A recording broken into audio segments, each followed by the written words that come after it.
जय भीम, जय भीम, जय भीम। सर्वप्रथम मैं प्रेम और करुणा के सागर तथागत भगवान गौतम बुद्ध को नमन करती हूँ। विश्व रत्न, भारत रत्न, भारत के संविधान निर्माता, नारी के मुक्तिदाता, देश के दलित, शोषित, पीड़ित, वंचित और पिछाड़े हुए के उद्धारकर्ता, सामाजिक क्रांति के अग्रदूत बाबा साहब डॉक्टर भीमराव अंबेडकर जी को नमन करती हूँ। संतों में संत शिरोमणि गुरु रविदास जी महाराज को नमन करती हूँ। विश्व के सर्वश्रेष्ठ शिक्षक महात्मा ज्योतिबा फूले जी को नमन करती हूँ। माता सावित्रीबाई फूले जी को नमन करती हूँ। हमारे सभी महापुरुषों को नमन करती हूँ। सामाजिक संगठन के प्रणेता मान्यवर काशीराम साहब को नमन करती हूँ। सबसे पहले तो मैं बहुजन सम्यक संगठन के स्थापना दिवस के इस अवसर पर बहुजन सम्यक संगठन के सभी कार्यकर्ताओं को, सभी पदाधिकारियों को, सभी सदस्यों को बधाई देती हूँ। और ये बहुत ही हर्ष और उल्लास का दिन है कि बहुजन सम्यक संगठन आज देश के लगभग सभी राज्यों में कदम रख चुका है और बहुजन सम्यक संगठन का स्थापना दिवस हम चाहे आज मनाएं, चाहे 2 साल से मनाते आ रहे हैं, आज तीसरा स्थापना दिवस है। असली स्थापना दिवस तो उस दिन होगा जब बहुजन सम्यक संगठन के कार्यकर्ता देश के हर राज्य में, न सिर्फ देश के हर राज्य में बल्कि विश्व के हर क्षेत्र में जहां पर भी दलित बहुजन विद्यमान है वहां पर बहुजन सम्यक संगठन के कार्यकर्ता स्थापित हो जाएंगे। वही बहुजन सम्यक संगठन का स्थापना दिवस होगा, असली स्थापना दिवस होगा। और मुझे पूरी उम्मीद है कि आज के इस प्रोग्राम के बाद जब यहाँ से कार्यकर्ता पदाधिकारी वापस अपने अपने क्षेत्रों में जाएंगे तो एक नई ऊर्जा के साथ, एक नए संकल्प के साथ फिर से बहुजन सम्यक संगठन की विचारधारा को अपने देश के घर घर में और हर घर में पहुंचाने का कार्य करेंगे। जैसा कि हमने कहा है कि हर घर को अम्बेडकर, घर घर में अम्बेडकर होना चाहिए, तो हर घर में बहुजन सम्यक संगठन की विचारधारा को लेकर जाएंगे। और ये बात मैं फिर से डंके की चोट पर कहती हूँ कि जब तक इस देश के हर घर में हम बाबा साहब डॉक्टर अम्बेडकर की विचारधारा को नहीं पहुंचा लेंगे तब तक मैं चैन से नहीं बैठूंगी।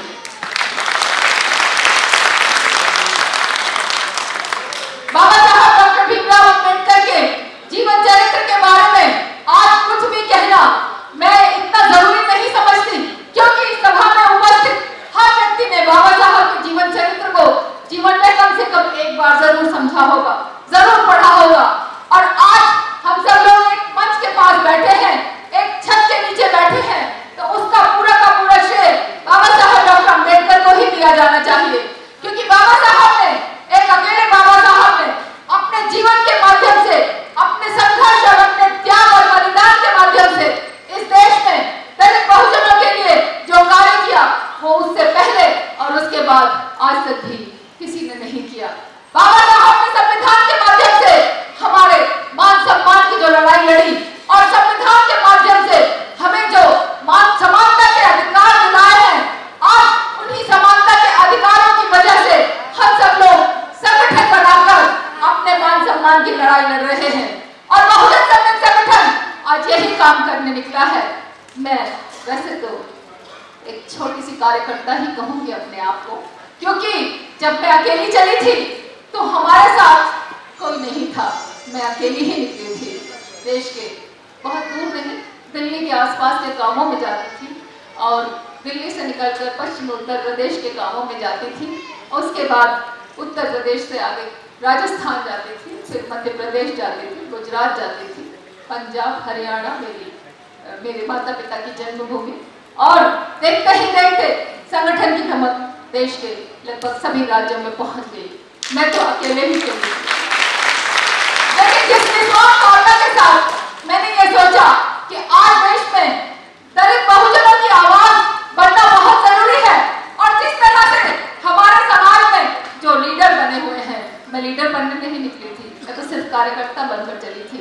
लेकिन देखते ही देखते धीरे धीरे मुझे एहसास हुआ कि मुझे आज अपने हर संभव जो भी मुझ में योग्यता है, जो भी मेरी शक्ति है, उसके बल पर अपने देश के दलित बहुजनों को एक करना है और बाबा साहब डॉक्टर भीमराव अम्बेडकर के अधूरे छूट गए सपने को पूरा करना है। माननीय काशीराम साहब के अधूरे छूट गए मिशन को घर घर तक पहुंचाना है। उन्होंने जो संघर्ष हमारे लिए किया, उन्होंने जो त्याग किया, उसको हम मद्देनजर रखते हुए आज फिर से उन्हीं के बनाए हुए रास्ते पर चलकर देश के हर दलित, शोषित, पीड़ित, वंचित और पिछाड़े हुए को एक करने निकले हैं। मैंने एक बार जब संगठन का रास्ता थाम लिया, जब बाबा साहब डॉक्टर अम्बेडकर की आवाज को देश के घर घर तक पहुंचाने का बीड़ा उठा लिया, तो पीछे घूमकर देखा तो पीछे रास्ता नहीं था, कोई द्वार नहीं था, कोई पीछे जाने की गुंजाइश नहीं थी। सिर्फ आगे ही आगे जाना था, आगे ही आगे जाने निकले हो। सिर्फ एक बात से व्यथित हो कि जो ऊर्जा, जो शक्ति, जो ताकत मैं अपने अंदर महसूस करती हूँ, उसी ऊर्जा, उसी शक्ति और उसी ताकत को मैं हर व्यक्ति के भीतर पहुंचाना चाहती हूँ। आज बहुजन समाज संगठन के स्थापना दिवस पर सिर्फ यही संदेश देना चाहती हूँ कि आज जो हम संघर्ष कर रहे हैं वो इस देश में, विश्व में ऐतिहासिक संघर्ष बनकर दर्ज होगा, ऐसा मैं मानती हूँ। क्योंकि जब भवन का निर्माण होता है तो सबसे पहले नींव की खुदाई होती है, जमीन खोदी जाती है। तो शायद हमारे जीवन में जो आज गतिविधियां चल रही हैं वो उसी नींव की खुदाई की तरह है। क्योंकि कार्यकर्ता जो जुड़े हैं वो भावना से जुड़े हैं, जो पदाधिकारी हैं, जो कार्यकर्ता हैं, जो मेरे बच्चे हैं जिन्होंने दिन रात मेहनत करके संघर्ष करके आप लोगों को यहाँ उपस्थित करने में मदद की है, ये एक नींव की खुदाई से कम नहीं है। और जब एक एक करके उस नींव के पत्थर आप लोग इस संगठन की विचारधारा को बाबा साहब डॉक्टर अम्बेडकर के मिशन को पूरा करने के लिए घर घर लेकर जाएंगे तो देखते ही देखते भवन का निर्माण होगा, पहली मंजिल बनेगी, दूसरी मंजिल बनेगी, सातवीं मंजिल बनेगी और हम बहुजन समाज संगठन बाबा साहब डॉक्टर भीमराव अम्बेडकर, माननीय काशीराम साहब की विचारधारा को विश्व की सबसे ऊंची चोटी पर पहुंचाकर ही रखेंगे। वो दिन जरूर आएगा, वो दिन जरूर आएगा, मैं ये मानती हूँ। क्योंकि मैं आपके बीच में निस्वार्थ खड़ी हूँ, मैं आपसे कुछ नहीं चाहती, सिर्फ इतना चाहती हूँ कि इस देश में सदियों जो हमारा अपमान हुआ, जो हमारे समाज में हम लोगों को बहुसंख्यक होने के बावजूद भी अपने ही देश में मुंह छुपा कर रहना पड़ा, मर मर कर जीना पड़ा, संघर्ष करके कि हमारा कोई नहीं, न खुदा है, न भगवान है, न ईश्वर है और न कोई है। और तब तथागत गौतम बुद्ध ने सब बहुजनों के लिए जो विश्व शांति, प्रेम और करुणा का संदेश दिया, उसके बाद आप सब लोग जब उस भावना के साथ तहत यहाँ इकट्ठे हुए हैं तो मैं ये जरूर मानती हूँ कि एक दिन जरूर आएगा जो इस देश का बहुसंख्यक समाज, जो इस देश में अपने ही देश में गुलामों का सा जीवन जीने के लिए मजबूर हुआ, दोनों दर्जे के नागरिक का सा जीवन जीने के लिए आज भी मजबूर है, इस देश का असली मालिक बनेगा, इस देश का असली हुक्मरान बनाना चाहती हूँ। इस देश का असली मालिक कौन है? कभी अपना इतिहास पढ़िए। बाबा साहब ने कहा था जो कौम अपना इतिहास नहीं जानती वो अपना भविष्य नहीं बना सकती। मैं आपको आपके इतिहास की ओर मोड़ना चाहती हूँ कि हम लोग इस देश के मालिक थे, हम लोग हड़प्पा मोहनजोदड़ो की सभ्यता में इस देश में बहुत बड़ी सिविक सोसाइटी में रहते थे, बड़े सभ्य समाज में हम लोग जीवन जीते थे। लेकिन न जाने ऐसी कौन सी घड़ी आई, ऐसी कौन सी स्थिति बनी कि हम लोगों को खदेड़ कर जंगलों में और हम लोगों को खदेड़ कर नगर के बाहर पहुंचा गई। शायद हम में ही कोई कमी होगी, शायद हम ही किसी अंदर हमारे कमजोरी होगी कि हम उस कमजोरी के वशीभूत हम अपने ही राजपाट को छोड़कर जंगलों में, शहरों के बाहर, गांव के हाशिए पर मुख्य धारा से हटकर समाज से टूटकर बिखर गए और बढ़ते चले गए, शोषित होते चले गए, पीड़ित हुए और अपमान का जीवन जीते जीते हजारों साल हमने बिता दिए। बहुत से महानुभाव आए, महापुरुष आए, उन्होंने संघर्ष किया तत्कालीन व्यवस्था के साथ, छुआछूत के साथ।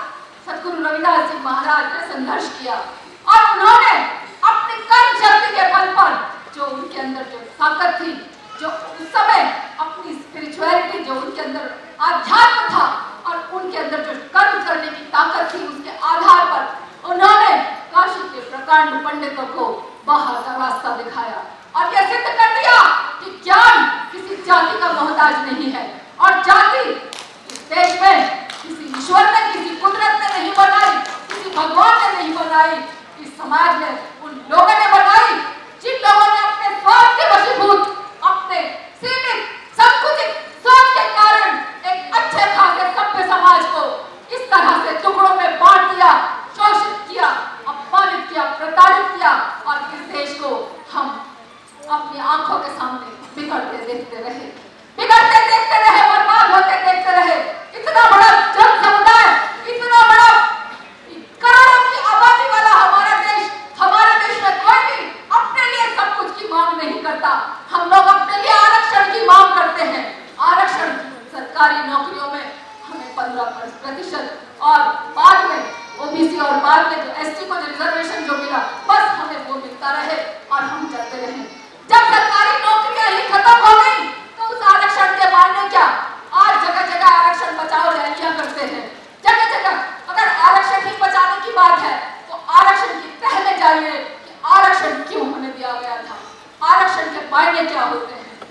आरक्षण का मतलब है किसी भी विलुप्त प्राय परिस्थिति को बचाना, चाहे वो परिस्थिति हो, चाहे वो व्यक्ति हो, चाहे वो कोई भी शक्ति हो जो खत्म हो रही हो, उसको सुरक्षित रखने के लिए आरक्षण दिया जाता है। तो देश में दलित बहुजनों को आरक्षण देने का कारण यह था कि सामाजिक और सांस्कृतिक रूप से हम लोगों के साथ जो इतिहास में अपमान होता रहा, उस अपमान को दूर करने के लिए, दलित बहुजनों को आगे बढ़ाने के लिए, समाज की मुख्य धारा में स्थापित करने के लिए, फिर से स्थापित करने के लिए आरक्षण दिया जाए। लेकिन आरक्षण हमारे मान सम्मान पर बहुत जबरदस्त गहरी चोट बनकर आया और हम लोग अपने अंदर ही भावना से ग्रस्त होते चले गए कि मैं तो किसी काबिल नहीं, मगर आरक्षण मुझे मिला तो शायद आज मैं भारत सरकार में अधिकारी बनने योग्य हूँ या कर्मचारी बनने योग्य हूँ, वरना मुझे तो कुछ भी नहीं आता। इस सोच के बाद उन्होंने एक बहुत बड़ी ऊर्जा के साथ जो समाज को आगे बढ़ने की भावना के साथ आरक्षण दिया गया था, उस ऊर्जा को कुचल दिया और हम लोग देखते ही देखते ही भावना से ग्रस्त होते चले गए। मैं कहती हूँ आरक्षण किसे चाहिए?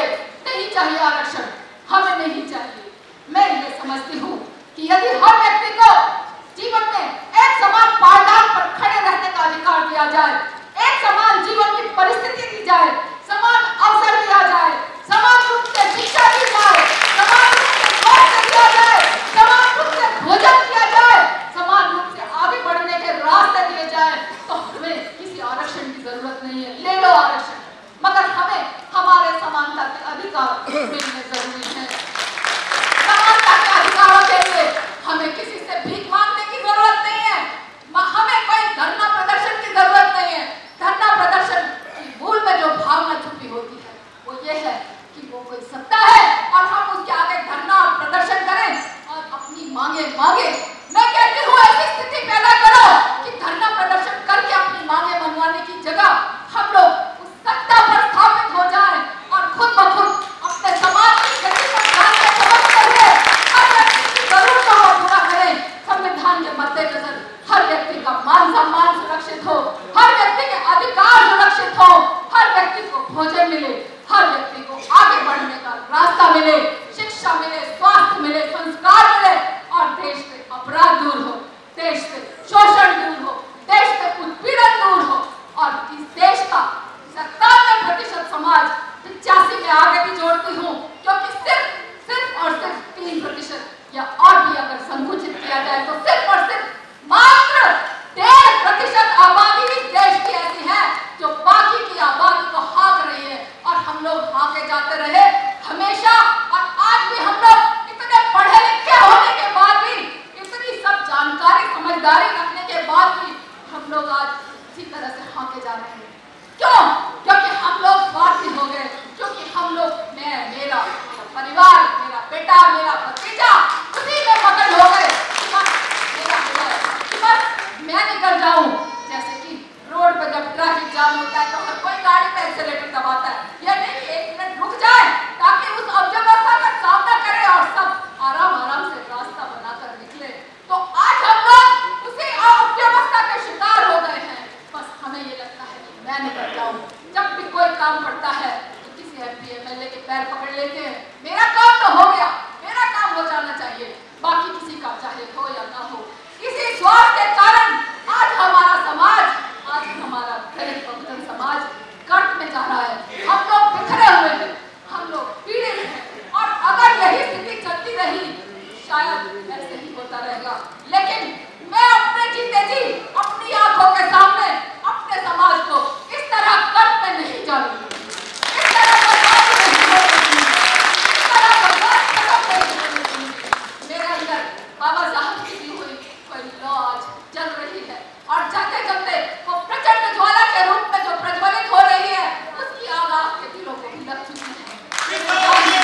सभा करने से नहीं होती, क्रांति खून से जीती जाती है, क्रांति आग के शोलों से भड़काई जाती है।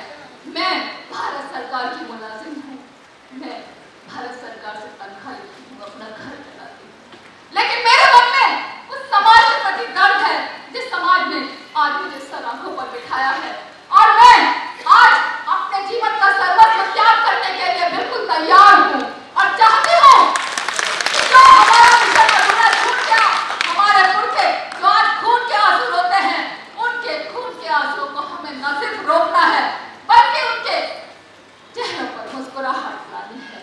उनके चेहरों पर मुस्कुराहट कैसे आएगी? वो तो समाहित हो गई। उनके चेहरों पर मुस्कुराहट कब आएगी? जब हम हमारे उन पीड़ित व्यक्तियों, जो हमारे दलित बहुजन समाज के लोग हैं, जो इस देश के वंचित हैं, जो बहुत दूर दूर गांवों में रहते हैं, जहां जाने के लिए कोई साधन नहीं, कोई दवाई नहीं, कोई गोली नहीं, वहां जब जाते हैं तो वहां पता चलता है कहीं रेप हो जाता है, अपमान हो जाता है, खाने को दो जून की रोटी नहीं। उनके लिए हमें संघर्ष करना है। इस देश को कभी भारत देश को सोने की चिड़िया कहा जाता था। सोने की चिड़िया क्यों कहा जाता था? शायद इतिहास में हम सब लोग जानते हैं कि बहुत ऐश्वर्यशाली हमारा देश था। वो ऐश्वर्य आज भी है, वो धन दौलत आज भी है, लेकिन कहाँ? वो चंद सीमित लोगों के पास है, और देखते ही देखते वो सीमित होती चली जा रही है। उस ऐश्वर्य को हमें हर घर तक पहुंचाना है। इस देश के हर घर में बाबा साहब, हर घर को भेजकर घर घर में अम्बेडकर स्थापित करना है। भेजकर ही क्यों स्थापित करना है? क्यों ऐसे ही नहीं भेजा जा सकता? क्यों इतनी एग्रेसिव टर्म में बोला जा रहा है? क्यों इतने ज्वलंत तरीके से बाबा साहब को घर घर में भेजकर घर घर में पहुंचाना है? क्योंकि हमने बहुत शराफत दिखा ली, क्योंकि हमने सदियों पीड़ित होते हुए ये सोचा कि कभी तो वो बाज आएंगे, कि कभी तो वो हमारे अधिकार हमें वापस देंगे। लेकिन जब ऐसा नहीं हुआ तो हम लोगों को क्रांति की ताकत पैदा करनी ही पड़ी। उस क्रांति के कारण आज हम लोग इस देश के घर घर को भेजकर उस घर में बाबा साहब को स्थापित करेंगे। बाबा साहब बहुत बड़े मानवतावादी थे, बहुत बड़े युग दृष्टा थे, बहुत बड़े क्रांतिकारी थे, बहुत बड़े समाज सुधारक थे, लेकिन हर व्यक्ति को इस देश में, विश्व इस कुदरत में आना होता है, जाना भी होता है। वो भी चले गए, मैं भी जा सकती हूँ। हम में से यहाँ जितने लोग बैठे हैं सबको एक दिन जाना है। तो आज जब हमें जाना है तो उससे जाने से पहले के समय में आज हम अपनी इस व्यवस्था में, अपने इस देश में, अपनी इस परिस्थिति में क्यों न एक ऐसा परिवर्तन स्थापित करें कि सदियों, आने वाली सदियों और हमारे जो भविष्य की जो हमारी पीढ़ियां हैं वो हमारे योगदान को याद करें। वो कैसे याद करेंगे? जब वो देश में मानव को मानव समझा जाएगा। मैं पूरी तरह से निडर होकर संघर्ष कर रही हूँ। मेरे पीछे कोई रास्ता नहीं है, सिर्फ आगे ही आगे जाना है। खोने के लिए मेरे पास कुछ भी नहीं है, जो कुछ था खो दिया, लेकिन पाने के लिए सब कुछ है, सब कुछ पाना चाहती हूँ। आप लोगों का प्यार मिला, आप लोगों से सम्मान मिला, लेकिन सिर्फ मुझे ही नहीं, इस देश के हर व्यक्ति को वो प्यार सम्मान हासिल करवाना चाहती हूँ। उसके लिए हमें संघर्ष करना है। मैं जब चली थी तो लोग मुझ पर ताने कसते थे, तंज कसते थे, मुझे गलत कहते थे कि जैसे मैं समाज को तोड़ने निकली हूँ।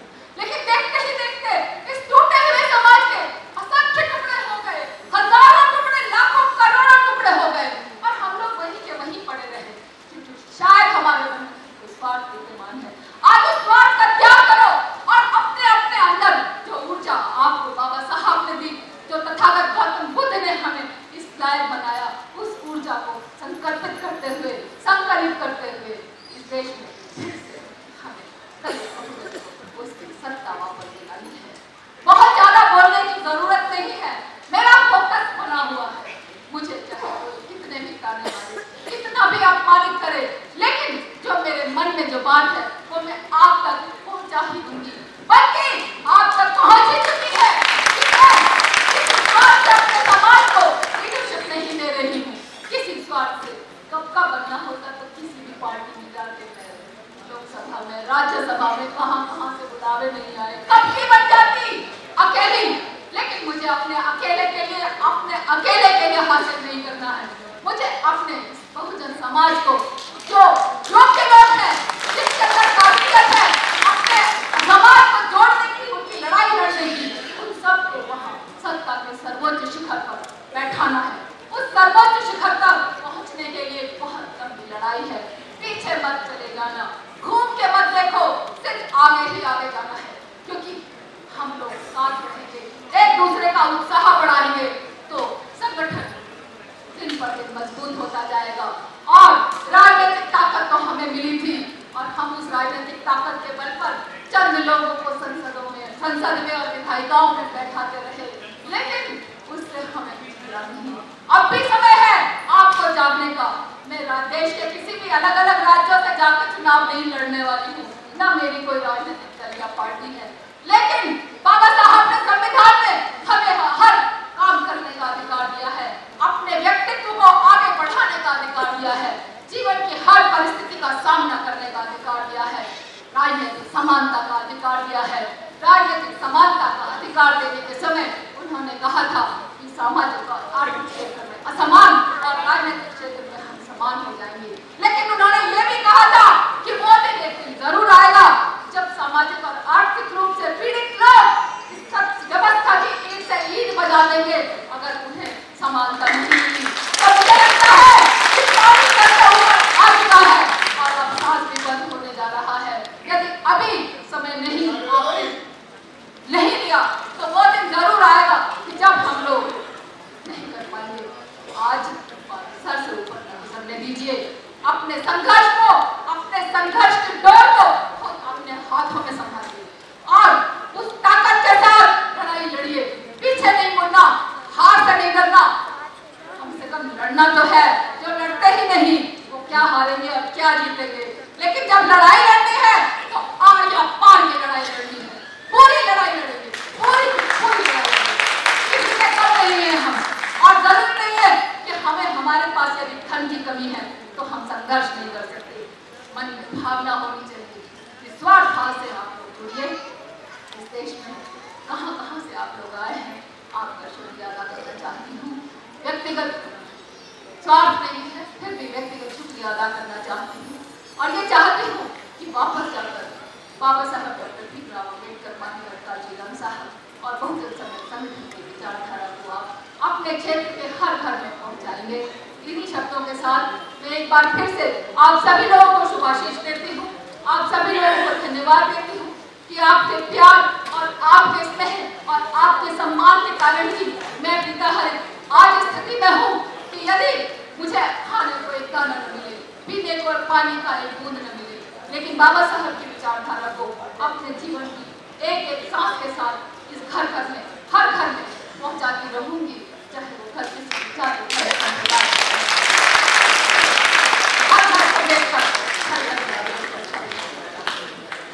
बहुजन सम्मेलन संगठन की विचारधारा को विश्व के हर क्षेत्र में, हर देश में पहुंचाना चाहूंगी और इस देश के असली मालिकों को इस देश की सर्वोच्च सत्ता पर स्थापित करवाना चाहती हूँ। उसके लिए आप लोगों के सहयोग, समर्थन और सपोर्ट बहुत जरूरत है। इसी शब्दों के साथ आप लोगों का बहुत बहुत धन्यवाद। जय भीम।